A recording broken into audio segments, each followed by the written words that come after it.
tippmeeskond, ehkki need numbrid ei ole ka Floral kehvad. Aga vaatame, kuidas see asi siin murupall vasakul äärel. Kussari vastu püüab kohe tegema hakata. Musabal on pall ees! Aga jah, Levadia võttis sellise otsuse vastu, kus vaatame, siin on hea moment juba Jaani eksib. Nüüd on Rauno Sappini tühi värav ees ja on võimalik sealt ära veeretada pall. Ja 1-0 4. minutil. Rauno Sappinen lööb hooaja 7. värava. Liiga tervides 10. Liiga tervides 10 ja just kui tundub, et väga lihtne värav oli, siis tegelikult mõlema mängija puhul nii Oliver Ani kui Rauno Sappinen muidugi selles mõttes võib-olla lihtsam ülesanne, et minna sinna palli peale ja saada see liinitagune sööt kätte, siis Oliver Ani pidi võtma otsuse vastu, kas minna vastu või mitte. Sama olukord oli ju eelmine mäng vaja teha ka Valneril. Valner selles momendis sai nüüd ründajale pihta punase kaardi, aga Oliver Ani jäi nii palju hiljaks. Suluseis on ära kaetud, sealt midagi ei ole ja Ani lihtsalt lööb pallist mööda. Petson loeb seda põrget natukene paremini. Tovsik laseb palli endast üle ja Keero on esimesena kohal ja terava nurga alt. Nagu Flora teha jällegi, et nii kui palju võidetakse, siis on sinna 3-4 meest tõusmas. Nüüd avanemine toimub. Ja siit ja Grünwald. See. Ja siit tuleb penalt. Ja siit saadetakse kollane, näidatakse siiski Grünwaldile, aga nüüd oli seal ruum olemas ja Levadia kasutab selle ruumi ära ka. No Grünwald siin suht jah, viimane mängija, aga ütleme, et see penaldi olukord ja... See oli 16 kasti sees, ma arvan, vaatame, see kordus ilmselt meile seda ka näitab. Minu kiires, ütleme. On kõik 4 tänavust penaltit realiseerinud, Otto on ka ühe ära löönud. Ja nüüd ära!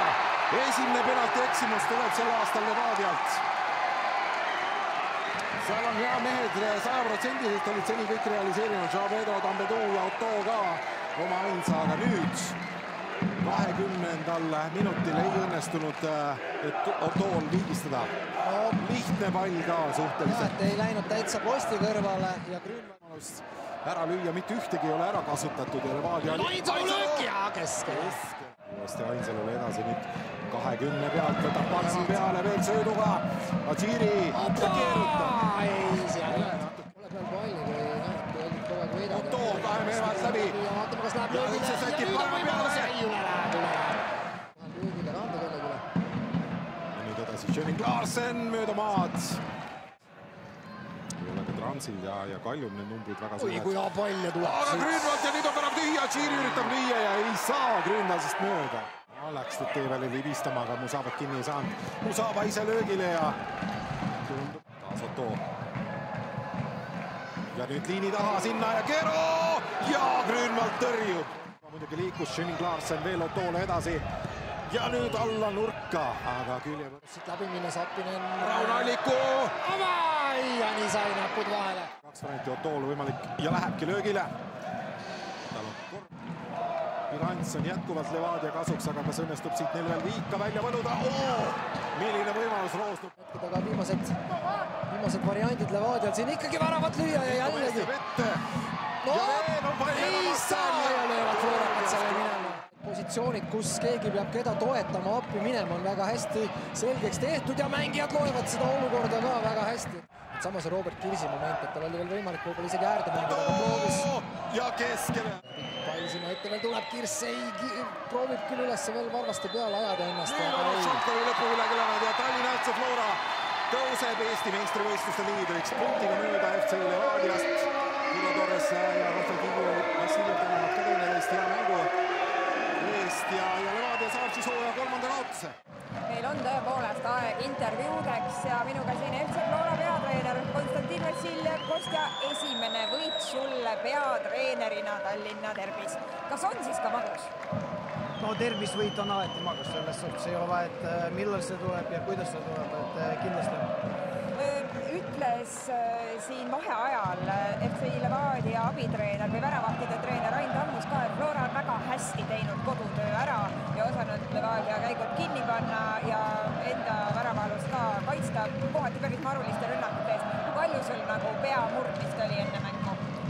Ega ma arvan, et praktilist tegemist oli rohkem, et oli enam-vähem teada, me saime aru, kus see oht võib tulla ja lihtsalt seda on vaja natuke trennis treenida ja läbi käia. Muidugi ei õnnestu kõik nagu imiteerida nii, nagu päris mängus tuleb ja võib-olla kõik käigud ei suutnud kinni panna, aga lõppkokkuvõttes kindlasti, kui 0 on taga tervis, siis on kaitsetöö oli hea.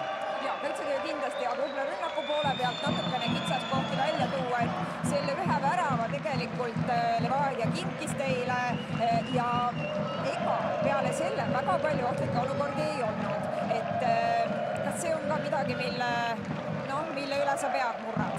Ei, selles suhtes kindlasti meie palliga mäng pigem ei õnnestunud ja andis eriti, ma arvan, esimesel poolel tunda seda survet just kaitses, et Levadia oli kogu aeg palliga ja survestas ja tekkis mingid poolvõimalusi. Kindlasti see on koht, kus me peame juurde panema just nendes suuremates mängudes, et olla natuke rahulikumas seisukorras mängu jooksul. Aga lõppkokkuvõttes ega see, et Levadia meile kinkis, see on üks asi, teine, et me tegime päris seda, mida me plaanisime teha ja vist on muidugi väravati viga, aga kõik sööd ja jooks olid hästi ajastatud ja planeeritud, et selles suhtes mängijad siin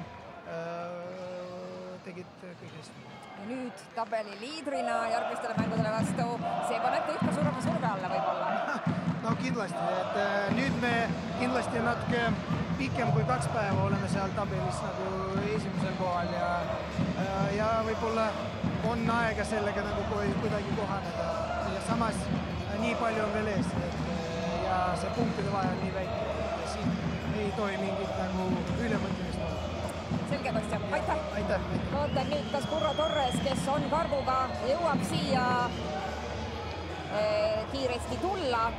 Eks ta päris aeglase sammuga tuleb, et selgitan siis ka televaatajatele, et sai seda küsitud ka Curro Torrese käest pressikonverentsil, et mis tal on. Ta ütles, et lihtsalt varvale tuli teha väike operatsioon, midagi tõsist ei ole, aga siin nüüd FC Levadia peatreener Curro Torres on. Hello, Curro! Not a lot of problems for Levadia when it comes to scoring. Usually, you are the best in the league, but not against Flora. Why is it? But in this moment, I'm very proud for my team. I think they play better against Flora. This is football. Only one present for them is enough for possible win today. But I think we need to continue with for work, for improve in this moment. I don't remember how many opportunities today for possible no drop, for me win. You are no longer leading the table. Is that a problem? This season is very long. Now it's a difficult moment for us. I think it's very strong, hard for today, for my player. The effort is very good. They now, my player now, that today play very good, but not enough for win. We need to improve. If this is possible change the next weekend. Igor, thank you very much. Ja kiire tõlge siis ka, mida Curro ütles. Ütles, et oli jah selline probleemne ja raske mäng. Flora vastu mängiti päris hästi, ütles ta, aga et selline on jalgpall. Peame jätkama oma tööd, peame pingutama, peame paranema. Ei suutnud kokku lugedagi, kui palju neil võimalusi oli, et selles suhtes tal ei olnud nagu seda etteheidet, et võimalusi ei loodud. Praegusel hetkel on raske hetk, on kukutud ka tabeliliidri koha pealt ära, aga hooaeg on pikk ja jätkatakse tööd ja juba järgmine nädal siis karikafinaalis on võimalik teha esimene selline suurem samm, saada kätte esimene tiitel, aga nüüd kutsun siia mängu parimaks valitud Evert Grünwaldi. Evert, palju õnne! Annan sulle auhinna üle, väga tubli töö täna väravas. Räägime võib-olla kõigepealt sellest penalti olukorrast, et meil siin on hea vaadata ja kritiseerida tagantjärele ja öelda, et ei olnud kõige parem löök, aga kuidas sina värava suul seda nägid, kui Otto palli juurde astus? Ma tegelikult temale üldse ei keskendunud, et ma teadsin, et ma tahan sinna poole hüpata, et tuleb ja õnneks ta leidis üsna pehme, et see on isegi püüda, et ei püüda kaugele. Sul oli muidugi neid häid tõrjeid selles mängus veel päris palju. Levadia ikkagi nii andis sulle täna tööd. Ja ma ütleks, et minule väga palju lööki ei tulnud, et täna ma pean tänama meeskonda, et nemad tegid seda raskema töö kindlasti, et kaitseliin kõik panid kõik mängu ja siis ma saingi aidata meeskonda, aga kindlasti ma ei olnud kangelane, et kõik meeskonna mängijad olid väga tähtsad täna. Meie kommentaatorid ja muidugi meie stuudiotiim ei nõustu, vaid nimetavad sind ikkagi üheks selleks mängu kangelaseks. Nüüd esikohalt Flora läheb järgmistele mängudele vastu. Palju see enesekindlust annab? No kindlasti annab enesekindlust, kui näeme nüüd, et me oleme esimesed, aga selles mõttes isiklikult ma tunnen, et nii palju veel mängida ja hooaeg on pikk, et liiga taevas ei saa tõusta.